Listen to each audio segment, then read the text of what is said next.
Chapter 9. The Leak. The alarm was so high-pitched and loud that it hurt. I stuck my fingers in my ears to protect them, but it barely helped.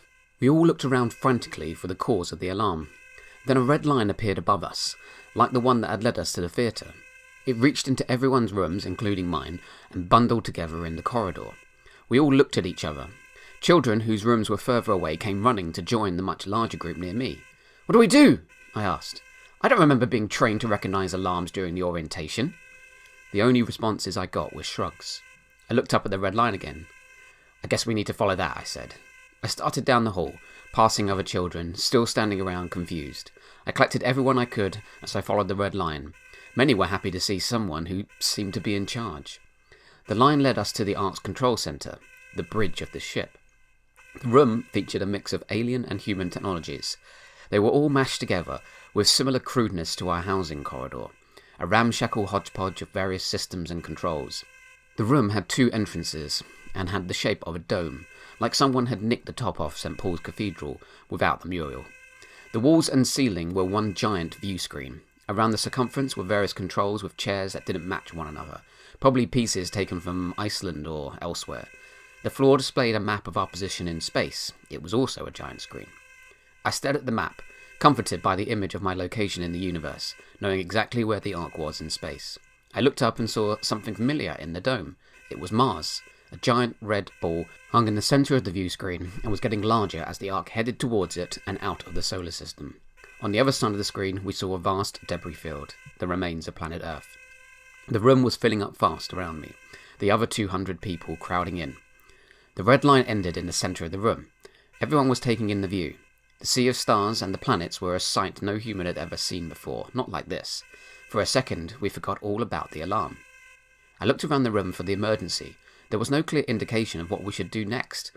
I searched for Dr. Ghost's image on the screen somewhere, explaining what the problem was, but there was nothing. I went to the nearest computer, a touchscreen that we humans must have added to the Ark. It showed a diagram of our ship's eternal plumbing, cobbled together from various places around the world and mixed with alien architecture, just like the rest of the ship. I heard footsteps all around the room, and now everyone was following my lead, taking a position at any available computer screen. Suddenly, the alarm stopped. I whirled around. "Who did that?" I asked. "Me," said Dharma, from Indonesia.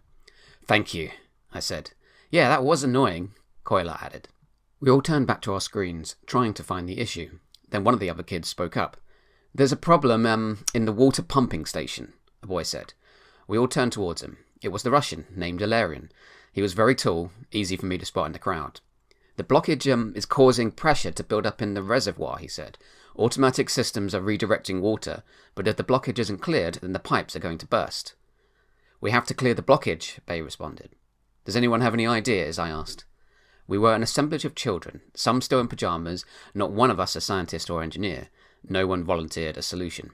"We need to do something, soon. We have, 15 minutes, according to this computer.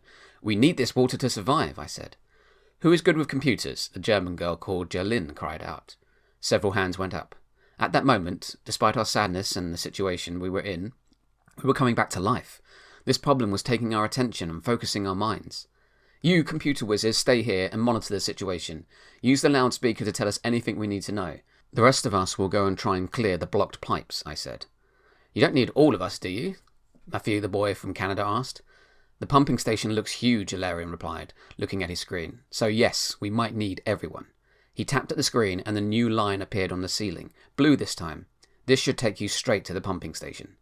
"Let's go, people, let's go," I shouted. I rushed through the nearest doorway with several of my crewmates in tow.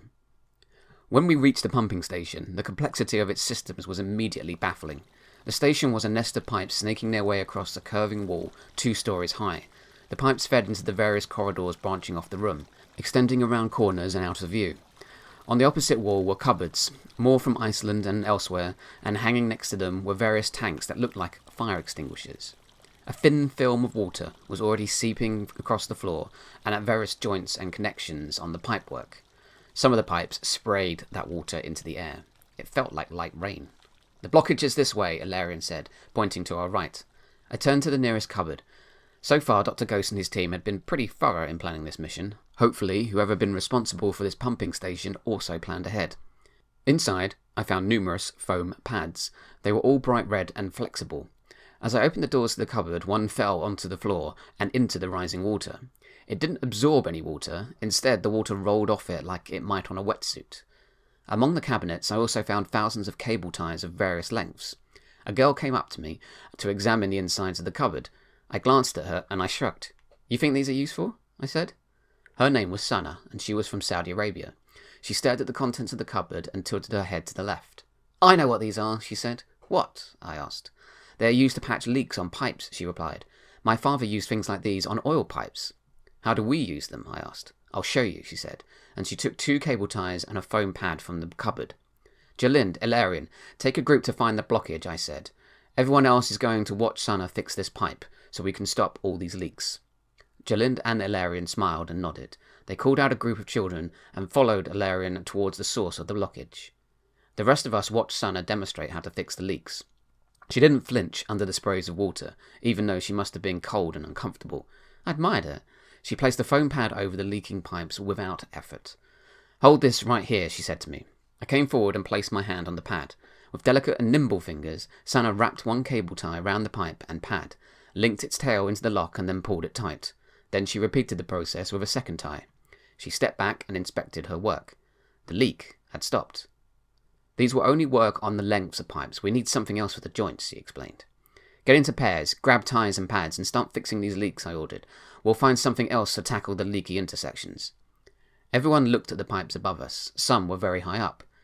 No one moved. "If you don't want to die of thirst, get a move on," Sana cried out.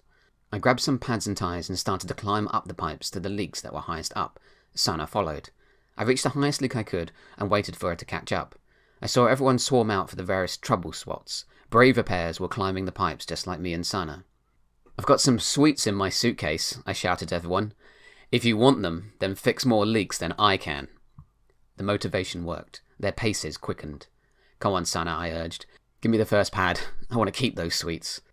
"Share them with me, and I'll make sure we win," she offered. I nodded, and she handed me a pad. I slapped it in place and held it still. She vaulted one of her legs over the pipe to sit astride it, while she worked with both hands. I wondered if she had taken gymnastics at some point. She slapped cable ties around the pad, and just like that, the leak stopped. "Any ideas on what we do about the leaks coming from the joints?" I asked. "We might just have to use more pads," she said, "but they won't work for long." "Hey guys, look at this," a boy beneath us said, standing next to a fire extinguisher. "We can use these." "We want less water, not more," I shouted down, which got a laugh from some of them. "It's not water," he said.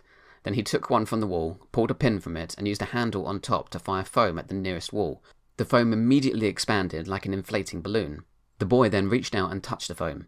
I expected his hand to disappear into it, but instead I saw that it was solid. The black-haired boy, Miles, was from Ireland. He looked up at me and smiled. "It's some kind of epoxy or something," he said. "Start spraying, but only on the difficult joints. We might need this stuff later." A few children actually pushed each other aside to have a chance at using the foam canisters. Our desperate task had now become a little bit more fun. They immediately started sealing the joints and cracked fittings. The rainstorm we had walked into when we came into this room was turning into a drizzle. Sana and I climbed back down to fix a lower leak. Then the whole pipe system started vibrating and rumbling. It was not a good kind of rumble. Jalind came running back. "Callum, we have a problem." "What kind of problem?" I called back. "Just come here," she pleaded. "Find another helper," I said to Sana. "Don't worry, I can do this on my own," she said. I slid down the pipe network and rushed after Jalind. She was already heading back to a blockage. When I caught up with Jalind, I saw the problem immediately. The ship's pump was a giant rotating water wheel inside a clear glass cylinder. I could see that water came from the left-hand side, and the wheel would push it around, then it would exit on the right side. But something was keeping the wheel from turning, and pressure was building up in the pipes on the left-hand side, where fellow crewmates were currently fixing leaks. We found multiple blockages and cleared them, but this one is worse than the others. Ilarion pointed left and right. "We have to get this wheel moving again," he reported. "Why is it jammed?" I asked. Jalind pointed up to where the wheel pushed water out on the right. There was a fragment of metal lodged there. "One of the fins of the wheel has broken off and jammed it. It can't rotate. So how do we clear it from the wheel?" "I don't know," Jalind shot back. "Guys, hey!" Someone's voice boomed throughout the ship. The disembodied voice was Bay's.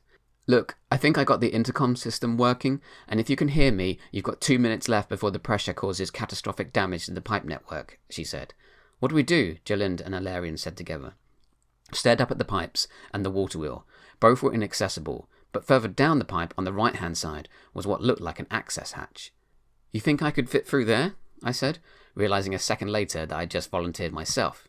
Alarian stared at the hatch. Yes, it looks like you could enter the pipe and crawl back to the wheel to dislodge the metal fragment. Open the hatch, I ordered, wanting to take action before I lost my nerve. Alarian grabbed 3 others and muscled the hatch open. I got into position. Alarian and his helpers released the hatch, and it fell open like a loft door to a house. I clambered into the access opening. 1 minute until catastrophic failure, Bay's voice said, with rather more urgency. I army crawled down the tube as fast as I could. The fragment of metal was lodged between the pipe and one of the wheel fins. The wheel strained against the metal. I reached out with my hands and grasped the broken fin and started pulling. The wheel would shift back and forth as its motor strained to turn it. The metal fragment became loose only for a brief moment, and that's when I pulled at it. Inch by inch, it came free. When it was almost loose, I turned over onto my back and got ready to make the final pull. I knew what was going to happen as soon as I dislodged it, and I wanted to be ready. I took a deep breath and held it. Then I pulled at the metal fin. It broke free. The wheel inside the pump started to rotate. Water came rushing down the tube, shooting me out of there like a water slide. I crossed my arms and hoped I wouldn't shoot past the opening hatch. If I did, I'd probably drown inside the plumbing, destined to be another blockage. When I dropped out of that open hatch, I took a much-needed breath. My heart raced. I tried to yell at Alarian to close the hatch, but the words were drowned out by the sounds of rushing water. Alarian was ready, though, and he slapped the hatch closed, helped by 2 others to hold back the weight of the water inside. The pump was running now, like a jet engine. We had done it. The others gathered around me. Good job, everyone, I said, coughing up some water. A cheer came over the intercom. Blockage cleared! Sana pushed through the crowd of people around me. Well, you promised us some sweets, she said. Thank you for listening to this chapter from Stolen Futures. Please like or comment on this video and subscribe to The 8th Plot so you don't miss out on the next installment of this book. Goodbye.